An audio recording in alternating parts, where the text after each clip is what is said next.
ಕೊನೆಗೂ 2025 ಮುಗಿಯುವ ಹಂತಕ್ಕೆ ಬಂದಿದೆ. ಈ ವರ್ಷ ಸಾಕಷ್ಟು ಸಿನಿಮಾಗಳು ರಿಲೀಸ್ ಆಗಿದೆ. ಕೆಲವೊಂದು ಬಾಕ್ಸ್ ಆಫೀಸ್ ನಲ್ಲಿ ಸೋತ್ರೆ, ಇನ್ನೂ ಕೆಲವು ಬಾಕ್ಸ್ ಆಫೀಸ್ ಅಲ್ಲಿ ರೆಕಾರ್ಡ್ ಬ್ರೇಕಿಂಗ್ ಕಲೆಕ್ಷನ್ ಮಾಡಿದೆ. ಖಡಕ್ ಸಿನಿಮಾದ ಇವತ್ತಿನ ವಿಡಿಯೋದಲ್ಲಿ ನಾವು ನಿಮ್ಗೆ ಹೇಳೋದಕ್ಕೆ ಹೊರಟಿರೋದು 2025ರಲ್ಲಿ ಅಂದ್ರೆ ಈ ವರ್ಷದಲ್ಲಿ ಅತ್ಯಂತ ಹೆಚ್ಚು ಕಲೆಕ್ಷನ್ ಮಾಡಿರುವಂತಹ ಟಾಪ್ 10 ಸಿನಿಮಾಗಳ ಬಗ್ಗೆ.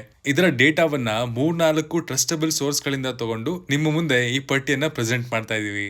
ಹಾಗಿದ್ರೆ ಬನ್ನಿ, ಯಾವ್ಯಾವ ಸಿನಿಮಾಗಳು ಎಷ್ಟು ಕಲೆಕ್ಷನ್ ಮಾಡಿದೆ, ಟಾಪ್ ಸ್ಥಾನಗಳನ್ನ ಯಾವ ಸಿನಿಮಾ ಪಡ್ಕೊಂಡಿದೆ, ನಮ್ಮ ಕನ್ನಡದ ಸಿನಿಮಾಗಳು ಎಷ್ಟಿದೆ ಅಂತ ನೋಡ್ಕೊಂಬರೋಣ. ಹಾಯ್, ಎಲ್ರಿಗೂ ನಮಸ್ಕಾರ ಅಂಡ್ ವೆಲ್ಕಮ್ ಟು ಖಡಕ್ ಸಿನಿಮಾ. 10ನೇ ಸ್ಥಾನದಲ್ಲಿ ಹೌಸ್ಫುಲ್ 5 ಸಿನಿಮಾ ಕಾಣಿಸ್ಕೊಳ್ಳುತ್ತೆ. ಅಕ್ಷಯ್ ಕುಮಾರ್, ಅಭಿಷೇಕ್ ಬಚ್ಚನ್ ಹಾಗೂ ರಿತೇಶ್ ದೇಶ್ಮುಖ್ ಟ್ರಿಯೋ ಪ್ರಮುಖ ಪಾತ್ರಗಳಲ್ಲಿ ಅಭಿನಯಿಸಿರುವಂತಹ ಸಿನಿಮಾ ಇದು. 225 ಕೋಟಿ ರೂಪಾಯಿ ಬಜೆಟ್ ನಲ್ಲಿ ನಿರ್ಮಾಣ ಆಗಿತ್ತು. ಬಾಕ್ಸ್ ಆಫೀಸ್ ನಲ್ಲಿ ನಿರೀಕ್ಷಿತ ಮಟ್ಟದಲ್ಲಿ ಸಿನಿಮಾ ಯಶಸ್ಸನ್ನ ಸಾಧಿಸೋದಕ್ಕೆ ಸಾಧ್ಯ ಆಗ್ಲಿಲ್ಲ. ಬಟ್ ಸ್ಟಿಲ್ 292.5 ಕೋಟಿ ರೂಪಾಯಿ ಬಾಕ್ಸ್ ಆಫೀಸ್ ಕಲೆಕ್ಷನ್ ಮಾಡಿರುವಂತಹ ಈ ಸಿನಿಮಾ ಈ ವರ್ಷದ 10ನೇ ಸ್ಥಾನವನ್ನ ಪಡ್ಕೊಂಡಿದೆ.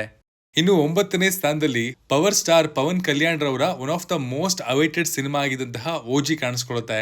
ಒಂದ್ ಕಡೆ ಈ ಸಿನಿಮಾ ಅಷ್ಟೊಂದು ಹೈಪ್ ಅನ್ನ ಪಡ್ಕೊಳ್ಳೋದಕ್ಕೆ ಖುದ್ದಾಗಿ ಪವರ್ ಸ್ಟಾರ್ ಕೂಡ ಕಾರಣ ಆಗಿದ್ರು. ಮತ್ತೊಂದು ಕಡೆ ಸಿನಿಮಾದ ಡೈರೆಕ್ಟರ್ ಆಗಿರುವಂತಹ ಸಾಹೋ ಖ್ಯಾತಿಯ ಸುಜಿತ್ ಅವರು ಕೂಡ ಕಾರಣ. ಈ ಸಿನಿಮಾ ಭರ್ಜರಿ 240 ಕೋಟಿ ರೂಪಾಯಿ ಬಜೆಟ್ ಅಲ್ಲಿ ನಿರ್ಮಾಣ ಆಗಿತ್ತು. ಈ ಸಿನಿಮಾದ ಕಲೆಕ್ಷನ್ಗೆ ಸಿನಿಮಾದ ಹೈಪು ಒಂದು ದೊಡ್ಡ ಪ್ಲಸ್ ಪಾಯಿಂಟ್ ಆಯ್ತು ಅಂತಾನೆ ಹೇಳ್ತೀನಿ. 298 ಕೋಟಿಗೂ ಹೆಚ್ಚಿನ ಕಲೆಕ್ಷನ್ ಮಾಡುವ ಮೂಲಕ ಈ ಸಿನಿಮಾ ಈ ವರ್ಷದ ಅತ್ಯಂತ ಹೆಚ್ಚು ಕಲೆಕ್ಷನ್ ಮಾಡಿರುವಂತಹ ಸಿನಿಮಾಗಳಲ್ಲಿ 9ನೇ ಸ್ಥಾನವನ್ನ ಪಡ್ಕೊಂಡಿದೆ. ಮಲಯಾಳಂ ಚಿತ್ರರಂಗದ ಆಲ್ ಟೈಮ್ ಹೈಯೆಸ್ಟ್ ಗ್ರಾಸಿಂಗ್ ಸಿನಿಮಾಗಳಲ್ಲಿ ನಂಬರ್ 1 ಸ್ಥಾನ ಪಡ್ಕೊಂಡಿರೋದು ಲೋಕ ಚಾಪ್ಟರ್ 1 ಸಿನಿಮಾ. ಈ ವರ್ಷದ ಅತ್ಯಂತ ಹೆಚ್ಚು ಕಲೆಕ್ಷನ್ ಮಾಡಿರುವಂತಹ ಇಂಡಿಯನ್ ಸಿನಿಮಾಗಳಲ್ಲಿ 8ನೇ ಸ್ಥಾನವನ್ನ ಈ ಸಿನಿಮಾ ಪಡ್ಕೊಂಡಿದೆ. ಡಾಮಿನಿಕ್ ಅರುಣ್ ಡೈರೆಕ್ಷನ್ ನಲ್ಲಿ ಮೂಡ್ ಬಂದಿರುವಂತಹ ಮಾಲಿವುಡ್ ನ one of it's kind cinema ಆಗಿರುತ್ತೆ ಇದು. ಯಾಕಂದ್ರೆ ನಮ್ಮ ಇಂಡಿಯನ್ ಫಿಲಂ ಇಂಡಸ್ಟ್ರಿಯಲ್ಲಿ ಸೂಪರ್ ಪವರ್ ಇರುವಂತಹ ಕ್ಯಾರೆಕ್ಟರ್ ಗಳ ಸಿನಿಮಾ ಬರೋದೇ ಅಪರೂಪ. ಬಂದ್ರು ಅದನ್ನ ಜನರು ಗೆಲ್ಸೋದು ಇನ್ನಷ್ಟು ವಿರಳನೆ. ನೀವೇ ನೋಡಿರ್ಬೋದು, ಶಾರುಖ್ ಖಾನ್ ರವರ ರಾವಣ್ ಸಿನಿಮಾ ಕೂಡ ಹೇಳ್ಕೊಡೋಷ್ಟು ದೊಡ್ಡ ಮಟ್ಟದಲ್ಲಿ ಸಕ್ಸಸ್ ಕಂಡಿರ್ಲಿಲ್ಲ. ಅದೇ ರೀತಿ ಸುಮಾರು ಸೂಪರ್ ಹೀರೋ ಮೂವಿಗಳು ಅದೇ ತರ ಆಯ್ತು. ಆದ್ರೆ ಲೋಕ ಚಾಪ್ಟರ್ 1 ಸಿನಿಮಾ ಕೇವಲ 40 ಕೋಟಿ ಬಜೆಟ್ ಅಲ್ಲಿ ನಿರ್ಮಾಣವಾಗಿ ಭರ್ಜರಿ 302 ಕೋಟಿಗೂ ಹೆಚ್ಚಿನ ಕಲೆಕ್ಷನ್ ಮಾಡೋ ಮೂಲಕ ಈ ಲಿಸ್ಟ್ ಅಲ್ಲಿ 8ನೇ ಸ್ಥಾನವನ್ನ ಪಡ್ಕೊಳ್ಳೋದು ಮಾತ್ರ ಅಲ್ಲದೆ ಮಲಯಾಳಂ ಚಿತ್ರರಂಗದ ಇಂಡಸ್ಟ್ರಿ ಹಿಟ್ ಸಿನಿಮಾ ಆಗಿ ನಂಬರ್ 1 ಕಲೆಕ್ಷನ್ ಮಾಡಿರುವಂತಹ ಮಲಯಾಳಂ ಸಿನಿಮಾ ಎನ್ನುವ ಹೆಗ್ಗಳಿಕೆಗೆ ಕೂಡ ಪಾತ್ರವಾಗಿದೆ. ಇಂತಹ ತಂಡಕ್ಕೆ ಬೆನ್ಕೊಟ್ಟು ನಿಂತಿರುವಂತಹ ಪ್ಯಾಷನೇಟ್ ಪ್ರೊಡ್ಯೂಸರ್ ದುಲ್ಕರ್ ಸಲ್ಮಾನ್ ಅವರಿಗೂ ಕೂಡ ಈ ಶ್ರೇಯ ಸಲ್ಲಬೇಕು. 7ನೇ ಸ್ಥಾನದಲ್ಲಿ ಕಾಣಿಸ್ಕೊಳ್ಳೋದು ನಮ್ಮದೇ ಕನ್ನಡದ ಸಿನಿಮಾ. ಆನಿಮೇಷನ್ ಕ್ಯಾಟಗರಿಯಲ್ಲಿ ಬರುವಂತಹ ಮಹಾವತಾರ ನರಸಿಂಹ. ಹೊಂಬಾಳೆ ಫಿಲ್ಮ್ಸ್ ಪ್ರೆಸೆಂಟ್ ಮಾಡಿದಂತಹ ಈ ಸಿನಿಮಾ ಕೂಡ 40 ಕೋಟಿ ಬಜೆಟ್ ನಲ್ಲಿ ನಿರ್ಮಾಣ ಆಗಿ 326 ಕೋಟಿಗೂ ಹೆಚ್ಚಿನ ಕಲೆಕ್ಷನ್ ಮಾಡೋ ಮೂಲಕ ಈ ಲಿಸ್ಟ್ ನ 7ನೇ ಸ್ಥಾನವನ್ನ ಪಡ್ಕೊಂಡಿದೆ. ಕೇವಲ ಕನ್ನಡ ಮಾತ್ರ ಅಲ್ಲದೆ ಬೇರೆ ಲ್ಯಾಂಗ್ವೇಜ್ ಗಳಲ್ಲಿ ಕೂಡ ಪೌರಾಣಿಕ ಕಥಾ ಪ್ರಿಯರನ್ನ ಮತ್ತೆ ಥಿಯೇಟರ್ಗೆ ಕರ್ಕೊಂಡ್ಬರುವಂತಹ ಕೆಲಸವನ್ನ ಈ ಸಿನಿಮಾ ಮಾಡಿತು. ಈ ವರ್ಷದ 6ನೇ ಅತ್ಯಂತ ಹೆಚ್ಚು ಕಲೆಕ್ಷನ್ ಮಾಡಿರುವಂತಹ ಸಿನಿಮಾ ದೊಡ್ಡ ಮಟ್ಟದ ನಿರೀಕ್ಷೆಯ ಜೊತೆಗೆ ಈ ವರ್ಷದ ಆಗಸ್ಟ್ ತಿಂಗಳಲ್ಲಿ ರಿಲೀಸ್ ಆಗಿತ್ತು. ಆದ್ರೆ ಸಿನಿಮಾ ಅನ್ಕೊಂಡಿದ್ದಕ್ಕಿಂತಲೂ ಖರಾಬಾಗಿ ಮೂಡ್ ಬಂದಿತ್ತು. ಹೌದು, ನಾನು ಮಾತಾಡ್ತಾ ಇರೋದು ವಾರ್ 2 ಸಿನಿಮಾದ ಬಗ್ಗೆ. ಆರ್ಯನ್ ಮುಖರ್ಜಿ ಡೈರೆಕ್ಷನ್ ನಲ್ಲಿ ಮೂಡ್ ಬಂದಿದ್ದಂತಹ ಈ ಸಿನಿಮಾದಲ್ಲಿ ಪ್ರಮುಖ ಪಾತ್ರದಲ್ಲಿ ಬಾಲಿವುಡ್ ನ ಗ್ರೀಕ್ ಗಾಡ್ ಹೃತಿಕ್ ರೋಷನ್ ಹಾಗೂ ಸೌತ್ ನ ಯಂಗ್ ಟೈಗರ್ ಆಗಿರುವಂತಹ ಜೂನಿಯರ್ NTR ಪ್ರಮುಖ ಪಾತ್ರಗಳಲ್ಲಿ ಕಾಣಿಸ್ಕೊಂಡಿದ್ರು. ಇವರಿಬ್ಬರ ಪರ್ಫಾರ್ಮೆನ್ಸ್ ಚೆನ್ನಾಗಿದ್ರು. ಸಿನಿಮಾದ ಕತೆ ಕಲೆಕ್ಷನ್ ನಲ್ಲಿ ಸಿನಿಮಾ ಹಿಂದೆ ಬೆಳೆದಕ್ಕೆ ಕಾರಣ ಆಗಿತ್ತು. 400 ಕೋಟಿ ಬಜೆಟ್ ನಲ್ಲಿ ಮೂಡ್ ಬಂದಂತಹ ಈ ಸಿನಿಮಾ ಗಳಿಸೋದಕ್ಕೆ ಸಾಧ್ಯ ಆಗಿದ್ದು ಕೇವಲ 360 ಕೋಟಿ. ಇದರೊಂದಿಗೆ ಈ ಸಿನಿಮಾ ಫ್ಲಾಪ್ ಸಿನಿಮಾಗಳ ಪಟ್ಟಿಗೂ ಸೇರ್ಕೊಳ್ತು. ಅದೇ ರೀತಿ 5ನೇ ಸ್ಥಾನದಲ್ಲಿ ಸೂಪರ್ ಸ್ಟಾರ್ ರಜನಿಕಾಂತ್ ನಾಯಕನಾಗಿ ಕಾಣಿಸ್ಕೊಂಡಿರುವಂತಹ ಕೂಲಿ ಸಿನಿಮಾ ಕೂಡ ವಾರ್ 2 ಗಿಂತಲೂ ಹೆಚ್ಚಿನ ಹೈಪ್ ನಲ್ಲಿ ರಿಲೀಸ್ ಆಗಿತ್ತು. ಆದ್ರೆ ಈ ಸಿನಿಮಾ ಪ್ರೇಕ್ಷಕರಿಂದ ಮಿಶ್ರ ಪ್ರತಿಕ್ರಿಯೆಯನ್ನ ಪಡ್ಕೊಂಡಿತ್ತು. ಲೋಕೇಶ್ ಕನಗರಾಜ್ ಡೈರೆಕ್ಷನ್ ಜೊತೆಗೆ ಸೌಬಿನ್, ನಾಗಾರ್ಜುನ್, ರಿಯಲ್ ಸ್ಟಾರ್ ಉಪೇಂದ್ರ ಹಾಗೂ ಅಮೀರ್ ಖಾನ್ ಅವರಂತಹ ದೊಡ್ಡ ಮಟ್ಟದ ಸ್ಟಾರ್ ಕಾಸ್ಟ್ ಇತ್ತು. ಲೋಕೇಶ್ ಕನಗರಾಜ್ ಡೈರೆಕ್ಷನ್ ಬಗ್ಗೆ ಗೊತ್ತಿದ್ದವ್ರಿಗೆ ಈ ಸಿನಿಮಾ ತಮಿಳು ಚಿತ್ರರಂಗದ ಮೊದಲ 1000 ಕೋಟಿ ರೂಪಾಯಿ ಕಲೆಕ್ಷನ್ ಮಾಡುವಂತಹ ಸಿನಿಮಾ ಆಗಿರುತ್ತೆ ಅನ್ನುವಷ್ಟರ ಮಟ್ಟಿಗೆ ಸೌಂಡ್ ಮಾಡಿತು. ಆದ್ರೆ 350 ಕೋಟಿಗಿಂತಲೂ ಹೆಚ್ಚಿನ ಬಜೆಟ್ ನಲ್ಲಿ ನಿರ್ಮಾಣ ಆದಂತಹ ಈ ಸಿನಿಮಾ ಕಲೆಕ್ಷನ್ ಮಾಡಿದ್ದು 516 ಕೋಟಿಗಿಂತಲೂ ಹೆಚ್ಚು. ಸಿನಿಮಾದ ರಿವ್ಯೂಗಳು ಕೂಡ ತುಂಬಾನೇ ಆವರೇಜ್ ಆಗಿ ಬಂದಿತ್ತು. ಎಲ್ಲದರ ಕಾರಣದಿಂದಾಗಿ ಸಿನಿಮಾ ಬಾಕ್ಸ್ ಆಫೀಸ್ ಅಲ್ಲಿ ಆವರೇಜ್ ಪರ್ಫಾರ್ಮೆನ್ಸ್ ಅನ್ನ ಪಡ್ಕೊಳ್ತು. 4ನೇ ಸ್ಥಾನದಲ್ಲಿ ಕಾಣಿಸ್ಕೊಳ್ಳೋದು ಬಾಲಿವುಡ್ ಚಿತ್ರರಂಗದ ಈ ವರ್ಷದ biggest romantic hit cinema Saiyaara. Mohit Suri direction ನಲ್ಲಿ ಮೂಡ್ ಬಂದಂತಹ ಈ ಸಿನಿಮಾ ಅಹಾನ್ ಪಾಂಡೆ ಜೊತೆಗೆ ಅನಿತ್ ಪದ್ದಾ ಎನ್ನುವಂತಹ ಇಬ್ಬರು ಹೊಸ ಪ್ರತಿಭೆಗಳ ಜೊತೆಗೆ ಥಿಯೇಟರ್ ನಲ್ಲಿ ಎಲ್ಲರ ಮುಂದೆ ಬಂತು.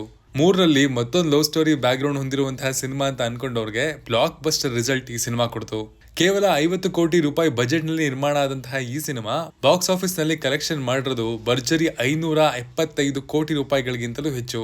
ರೊಮ್ಯಾಂಟಿಕ್ ಸ್ಟೋರಿ ಹೊಂದಿರುವಂತಹ ಬಾಲಿವುಡ್ ಸಿನಿಮಾ ಇಷ್ಟೊಂದು ದೊಡ್ಡ ಮಟ್ಟದಲ್ಲಿ ಕಲೆಕ್ಷನ್ ಮಾಡುತ್ತೆ ಅಂತ ನಂಬೋದಕ್ಕೆ ಕೂಡ ಸಾಧ್ಯ ಆಗದೆ ಇರೋಷ್ಟು ಮಟ್ಟಿಗೆ ಕಲೆಕ್ಷನ್ ಮಾಡ್ತು ಈ ಸಿನಿಮಾ. ಮೂರನೇ ಸ್ಥಾನದಲ್ಲಿ ಈಗ ಥಿಯೇಟರ್ ನಲ್ಲಿ ಜಬರ್ದಸ್ತ್ ಕಲೆಕ್ಷನ್ ಮಾಡ್ತಾ ಇರುವಂತಹ ದುರಂಧರ್ ಸಿನಿಮಾ ಕಾಣಿಸ್ಕೊಳ್ಳುತ್ತೆ. ಅದು ಅಟ್ ಪ್ರೆಸೆಂಟ್ ಮಾತ್ರ. ಉರಿ ದ ಸರ್ಜಿಕಲ್ ಸ್ಟ್ರೈಕ್ ಸಿನಿಮಾದ ಮೂಲಕ ಸಿನಿಮಾ ಪ್ರೇಕ್ಷಕರ ಮನೆ ಮಾತಾಗಿದ್ದ ಡೈರೆಕ್ಟರ್ ಆದಿತ್ಯ ದಾರ್ ಕೇವಲ ನಿರ್ದೇಶಕನಾಗಿ ಮಾತ್ರವಲ್ಲದೆ ಈ ಸಿನಿಮಾದಲ್ಲಿ ಒಬ್ಬ ನಿರ್ಮಾಪಕನಾಗಿ ಕೂಡ ಒಳಗೊಂಡು ಸಾಕಷ್ಟು ನೈಜವಾಗಿರುವಂತಹ ಘಟನೆಗಳನ್ನ ಪ್ರೇರೇಪಣೆ ತಗೊಂಡು ಈ ಸಿನಿಮಾನ ಮಾಡ್ತಾರೆ. ಹಾಗೂ ಪ್ರತಿಯೊಬ್ಬ ಇಂಡಿಯನ್ ಫಿಲಂ ಆಡಿಯನ್ಸ್ ನ ಒಳಗೆ ಹೋಗುವಷ್ಟರ ಮಟ್ಟಿಗೆ ಕನೆಕ್ಟೆಡ್ ಆಗಿತ್ತು ಸಿನಿಮಾ. ಅದರಲ್ಲೂ ಸ್ಪೆಷಲ್ ಆಗಿ ಈ ಸಿನಿಮಾ ಮೇಜರ್ ಮೋಹಿತ್ ಶರ್ಮಾ ಅವರ ಜೀವನ ಆಧಾರಿತ ಕತೆ ಇರಬಹುದು ಎನ್ನುವಂತಹ ಗಾಳಿ ಸುದ್ದಿ ಸಿನಿಮಾಗೆ ಇನ್ನಷ್ಟು ಮೈಲೇಜ್ ಅನ್ನ ಕೊಡ್ತು. ಅದಕ್ಕಿಂತ ಹೆಚ್ಚಾಗಿ ಸಿನಿಮಾದ ಕತೆ ಕೂಡ ಜೆನ್ಯೂನ್ ಆಗಿ ಭಾಷೆಗಳ ಎಲ್ಲೆಯನ್ನ ಮೀರಿ ಪ್ರತಿಯೊಂದು ಕಡೆಗಳಲ್ಲಿ ಕೂಡ ಆಡಿಯನ್ಸ್ ಅನ್ನ ಮನೆಗೆದ್ದಿದೆ. ಕೇವಲ ನಾಯಕ ನಟ ರಣವೀರ್ ಸಿಂಗ್ ಮಾತ್ರ ಅಲ್ಲ, ವಿಲನ್ ಆಗಿರುವಂತಹ ಅಕ್ಷಯ್ ಖನ್ನಾ ಕೂಡ ಈ ಸಿನಿಮಾದ ಸ್ಟಾರ್ ಆಗಿ ಹೊರಹೊಮ್ಮುತ್ತಾರೆ. ಅದ್ರ ಜೊತೆಗೆ ಸಂಜಯ್ ದತ್, ಆರ್ ಮಾಧವನ್ ಹಾಗೂ ಅರ್ಜುನ್ ರಾಮ್ಪಾಲ್ ಕ್ಯಾರೆಕ್ಟರ್ಗಳು ಕೂಡ ನೋಡುಗರ ಕಣ್ಣನ್ನ ಸೆಳೆದಿದೆ. 250 ಕೋಟಿ ಬಜೆಟ್ ನಲ್ಲಿ ನಿರ್ಮಾಣ ಆದಂತಹ ಈ ಸಿನಿಮಾ ಸದ್ಯಕ್ಕೆ 636 ಕೋಟಿಗೂ ಹೆಚ್ಚಿನ ಕಲೆಕ್ಷನ್ ಅನ್ನ ಮಾಡಿದೆ. ಈ ಕಲೆಕ್ಷನ್ ನ ಪ್ರಯಾಣ ಇನ್ನು ದೊಡ್ಡ ಮಟ್ಟದಲ್ಲಿ ಏರಿಕೆ ಆಗುವಂತಹ ಎಲ್ಲಾ ಸಾಧ್ಯತೆಗಳು ಇದೆ. ಅಂಡ್ ಆಫ್ ಕೋರ್ಸ್ ಈ ಕಂಟೆಂಟ್ ಬರೆದಾಗ ಈ ಸಿನಿಮಾದ ಕಲೆಕ್ಷನ್ ಇಷ್ಟ ಆಗಿತ್ತು. ಈಗ ನೀವು ನೋಡ್ಬೇಕಾದ್ರೆ ಡೆಫಿನೆಟ್ಲಿ ಇದು ಜಾಸ್ತಿ ಆಗಿರುತ್ತೆ. ಅಂಡ್ ಈ ಸಿನಿಮಾ ಕಲೆಕ್ಷನ್ ವಿಚಾರದಲ್ಲಿ 2025 ಸಿನಿಮಾಗಳಲ್ಲಿ ನಂಬರ್ 1 ಆಗಿ ಹೊರಹೊಮ್ಮಿದ್ರು ಕೂಡ ಆಶ್ಚರ್ಯ ಪಡಬೇಕಾಗಿಲ್ಲ. ಎರಡನೇ ಸ್ಥಾನದಲ್ಲಿ indeed most deserving Chhaava cinema ಕಾಣಿಸ್ಕೊಳ್ಳುತ್ತೆ. ಮರಾಠ ಸಾಮ್ರಾಜ್ಯದ ಬಗ್ಗೆ ಮಾತಾಡಬೇಕಾದ್ರೆ ಪ್ರತಿಯೊಬ್ರು ಕೂಡ ಛತ್ರಪತಿ ಶಿವಾಜಿ ಮಹಾರಾಜರ ಬಗ್ಗೆ ತಿಳ್ಕೊಂಡಿರ್ತಾರೆ. ಆದ್ರೆ ಅವರ ಮಗ ಸಾಂಬಾಜಿ ಮಹಾರಾಜರ ಬಗ್ಗೆ ಸಾಕಷ್ಟು ಜನಗಳಿಗೆ ಗೊತ್ತಿಲ್ಲ. ವಿಕಿ ಕೌಶಲ್ ನಾಯಕ ನಟನಾಗಿ ನಟಿಸಿರುವಂತಹ ಈ ಸಿನಿಮಾ ಪ್ರತಿಯೊಬ್ಬರಿಗೂ ಕೂಡ ಅವರೊಬ್ಬ ಮಹಾನ್ ಯೋಧ ಅನ್ನೋದನ್ನ ತೋರಿಸ್ಕೊಡ್ತು. ಅದರಲ್ಲೂ ಸ್ಪೆಷಲ್ ಆಗಿ Vicky Kaushal the star specially suitable for biopics. ಈ ಸಿನಿಮಾದಲ್ಲಿ ಸಾಂಬಾಜಿ ಮಹಾರಾಜರ ಪಾತ್ರದಲ್ಲಿ ಪರಕಾಯ ಪ್ರವೇಶ ಮಾಡಿರೋ ಹಾಗೆ ನಟನೆ ಮಾಡಿರ್ತಾರೆ. ನಿಜವಾಗ್ಲೂ ಅವ್ರನ್ನ ನಾವು ಸಾಂಬಾಜಿ ಮಹಾರಾಜರ ಅಪರಾವತಾರವನ್ನು ನೋಡ್ತಾ ಇದ್ವೋ ಅನ್ನೋ ಹಾಗೆ ಕಾಣಿಸ್ಕೊಂಡಿದ್ದಾರೆ. ಅಕ್ಷಯ್ ಖನ್ನಾ ಅವರ ಔರಂಗಜೇಬ್ ಪಾತ್ರ ಕೂಡ ಎಲ್ಲರಿಂದ ಅಪ್ರಿಸಿಯೇಷನ್ಗೆ ಪಾತ್ರವಾಗಿದೆ. 150 ಕೋಟಿಗೂ ಹೆಚ್ಚಿನ ಬಜೆಟ್ ನಲ್ಲಿ ನಿರ್ಮಾಣವಾದಂತಹ ಈ ಸಿನಿಮಾ 808 ಕೋಟಿಗೂ ಹೆಚ್ಚಿನ ಬಾಕ್ಸ್ ಆಫೀಸ್ ಕಲೆಕ್ಷನ್ ಮಾಡೋ ಮೂಲಕ ಈ ವರ್ಷದ ಅತ್ಯಂತ ಹೆಚ್ಚು ಕಲೆಕ್ಷನ್ ಮಾಡಿರುವಂತಹ ಟಾಪ್ 10 ಸಿನಿಮಾಗಳಲ್ಲಿ 2ನೇ ಸ್ಥಾನವನ್ನ ಪಡ್ಕೊಂಡಿದೆ. ನಂಬರ್ 1 ಸ್ಥಾನದಲ್ಲಿ ಯಾವುದೇ ಇಂಟ್ರಡಕ್ಷನ್ ಅಗತ್ಯ ಇಲ್ಲ ಅಂತ ಅನ್ಕೋತೀನಿ. ಎಸ್, ನಮ್ಮ ಕನ್ನಡದ ಹೆಮ್ಮೆಯ ಕಾಂತಾರ ಚಾಪ್ಟರ್ 1 ಸಿನಿಮಾ ಕಾಣಿಸ್ಕೊಳ್ಳುತ್ತೆ. ಕನ್ನಡದ ಕರಾವಳಿ ಮಣ್ಣಿನ ದೈವ ಪರಂಪರೆಯ ದಂತಕಥೆಯನ್ನ ಸಾರುವಂತಹ ಕಾಂತಾರ ಚಾಪ್ಟರ್ 1 ಕತೆ ಇಡೀ ದೇಶವೇ ಹೊಗಳುವಂತಹ ರೀತಿಯಲ್ಲಿ ಈ ಬಾರಿ ತೆರೆ ಮೇಲೆ ಬಂದಿತ್ತು. ಕೇವಲ ಕನ್ನಡಿಗರು ಮಾತ್ರ ಅಲ್ಲದೆ ಪರಭಾಷಿಗರು ಕೂಡ ಈ ಸಿನಿಮಾನ ಫ್ಯಾಮಿಲಿ ಜೊತೆಗೆ ಹೋಗಿ ಇಷ್ಟಕ್ಕಿಂತ ಹೆಚ್ಚಾಗಿ ಭಕ್ತಿ ಭಾವದಿಂದ ನೋಡಿದ್ದಾರೆ.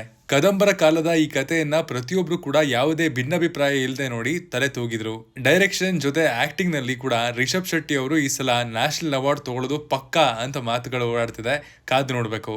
ಬಾಲಿವುಡ್ ಚಿತ್ರಗಳಿಗೂ ಸೆಡ್ಡು ಹೊಡೆಯೋ ರೀತಿಲಿ ಹಿಂದಿ ಆಡಿಯನ್ಸ್ ಕೂಡ ಸಿನಿಮಾನ ಮುಗಿಬಿದ್ದು ನೋಡಿದ್ದಾರೆ. ಇನ್ನು ಸಿನಿಮಾದ ಕಲೆಕ್ಷನ್ ವಿಚಾರಕ್ಕೆ ಬರೋದಾದ್ರೆ 130 ಕೋಟಿಗಿಂತಲೂ ಹೆಚ್ಚಿನ ಬಜೆಟ್ ನಲ್ಲಿ ನಿರ್ಮಾಣವಾಗಿ ಸಿನಿಮಾ ಭರ್ಜರಿ 853 ಕೋಟಿಗೂ ಹೆಚ್ಚಿನ ಕಲೆಕ್ಷನ್ ಅನ್ನ ಮಾಡೋ ಮೂಲಕ ನಂಬರ್ 1 ಇಂಡಿಯನ್ ಸಿನಿಮಾ ಆಫ್ 2025 ಪಟ್ಟವನ್ನ ಪಡ್ಕೊಂಡಿದೆ. ಇವಿಷ್ಟು ಈ ವರ್ಷದ ಹೈಯೆಸ್ಟ್ ಬಾಕ್ಸ್ ಆಫೀಸ್ ಕಲೆಕ್ಷನ್ ಮಾಡಿರುವಂತಹ ಟಾಪ್ 10 ಸಿನಿಮಾಗಳು. ಅಂಕಿ ಅಂಶಗಳು ಸ್ವಲ್ಪ ಆ ಕಡೆ ಈ ಕಡೆ ಆಗಿರ್ಬೋದು, ಬಿಕಾಸ್ 4-5 ಟ್ರಸ್ಟಬಲ್ ಸೋರ್ಸ್ ಗಳಿಂದ ಇದನ್ನ ರೆಫರ್ ಮಾಡಿ ನಮ್ಮದೇ ಒಂದು ಡೇಟಾವನ್ನ ತಯಾರು ಮಾಡಿರೋದ್ರಿಂದ. ಈ ಸಿನಿಮಾಗಳಲ್ಲಿ ನಿಮ್ಮ ಫೇವ್ರೇಟ್ ಯಾವುದು ಅಥವಾ ಯಾವ ಸಿನಿಮಾಗೆ ಇನ್ನಷ್ಟು ಕಲೆಕ್ಷನ್ ಮಾಡುವಂತಹ ಪೊಟೆನ್ಷಿಯಲ್ ಇತ್ತು ಅನ್ನೋದನ್ನ ಕಮೆಂಟ್ ಮಾಡಿ ತಿಳಿಸಿ. Signing off, Manu.